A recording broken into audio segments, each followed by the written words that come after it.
आकाशवाणी भोपाल से प्रस्तुत है प्रादेशिक समाचार।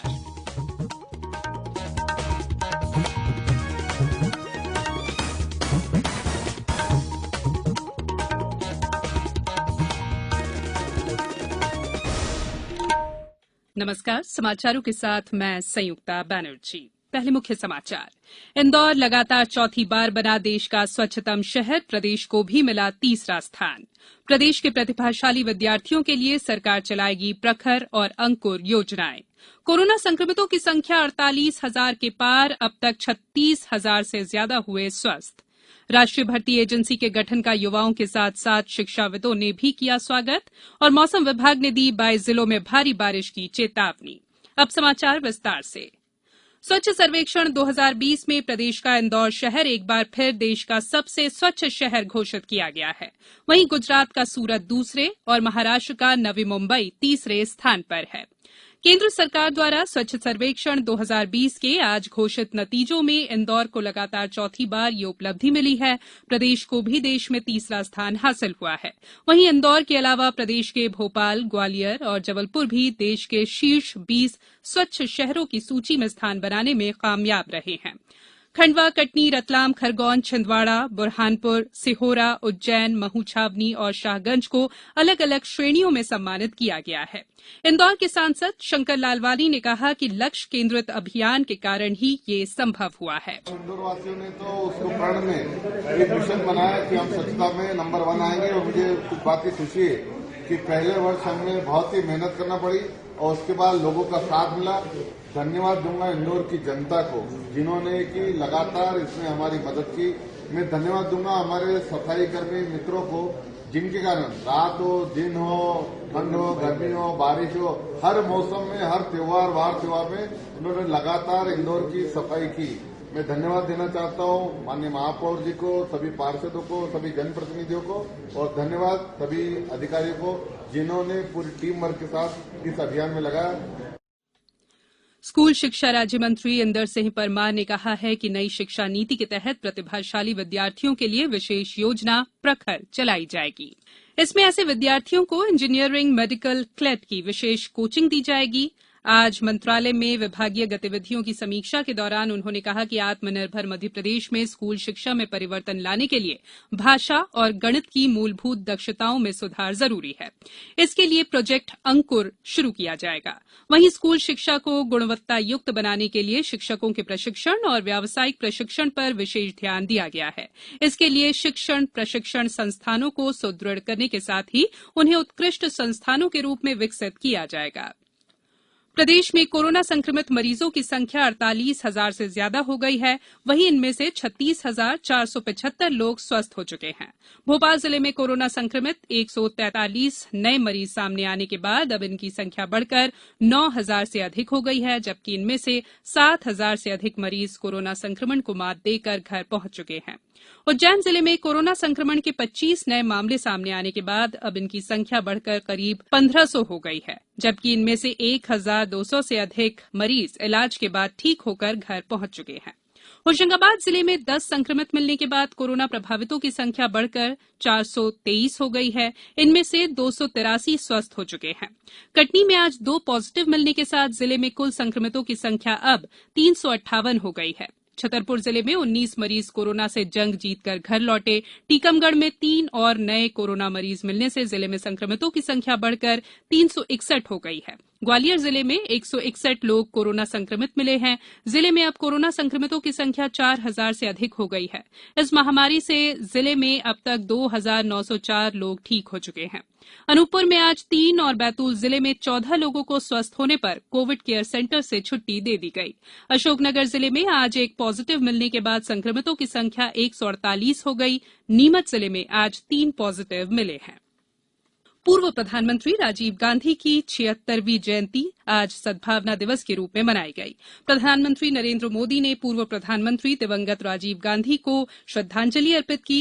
इस अवसर पर राज्य में सभी शासकीय कार्यालयों में अधिकारियों और कर्मचारियों को सद्भावना की प्रतिज्ञा दिलाई गई।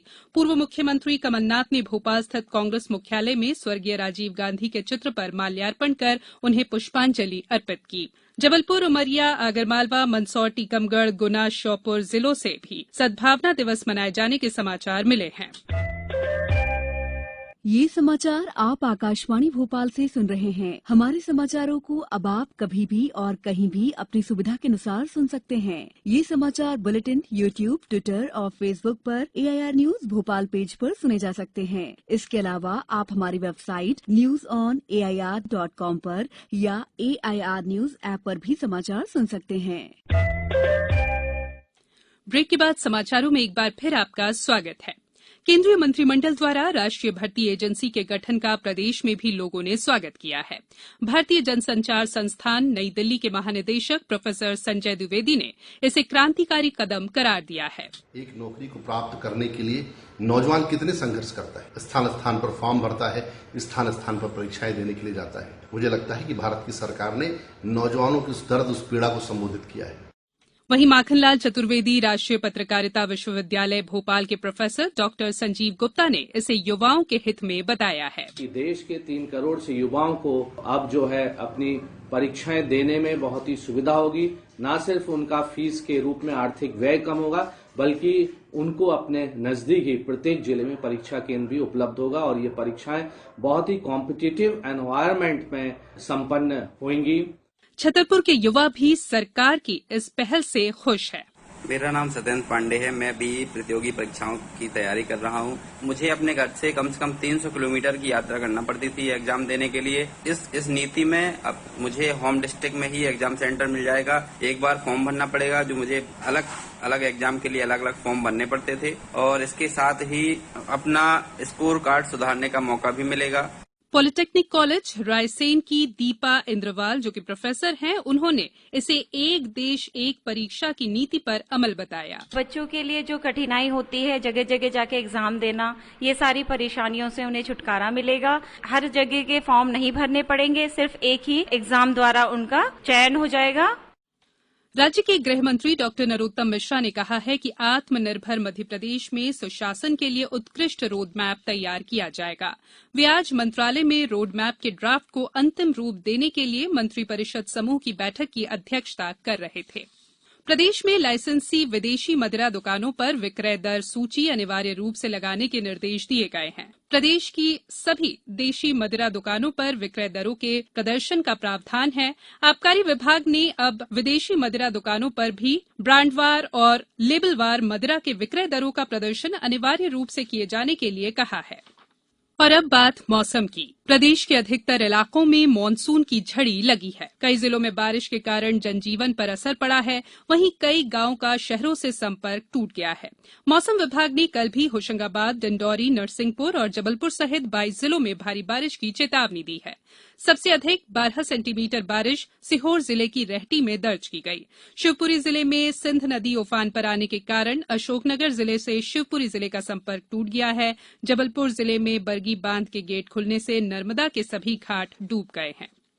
अब कुछ समाचार संक्षेप में। स्वास्थ्य मंत्री डॉक्टर प्रभुराम चौधरी ने रायसेन जिले में 11 करोड़ 70 लाख रुपए की लागत से बनने वाले 4 पुलों के निर्माण का भूमि पूजन किया।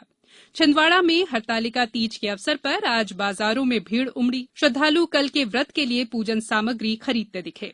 आयकर विभाग द्वारा आज भोपाल में रियल एस्टेट कारोबार से जुड़े एक समूह के विभिन्न प्रतिष्ठानों पर छापे मारे गए। और आगरमालवा जिले में मच्छर जनित बीमारियों से बचाव को लेकर लोगों को जागरूक किया गया। अंत में बुलेटिन के मुख्य समाचार एक बार फिर। इंदौर लगातार चौथी बार बना देश का स्वच्छतम शहर। प्रदेश को भी मिला तीसरा स्थान। प्रदेश के प्रतिभाशाली विद्यार्थियों के लिए सरकार चलाएगी प्रखर और अंकुर योजनाएं। कोरोना संक्रमितों की संख्या 48,000 के पार। अब तक 36,000 से ज्यादा हुए स्वस्थ। राष्ट्रीय भर्ती एजेंसी के गठन का युवाओं के साथ साथ शिक्षाविदों ने भी किया स्वागत। और मौसम विभाग ने दी 22 जिलों में भारी बारिश की चेतावनी। इस बुलेटिन में इतना ही। घर में रहिए, सुरक्षित रहिए और सुनते रहिए आकाशवाणी। नमस्कार।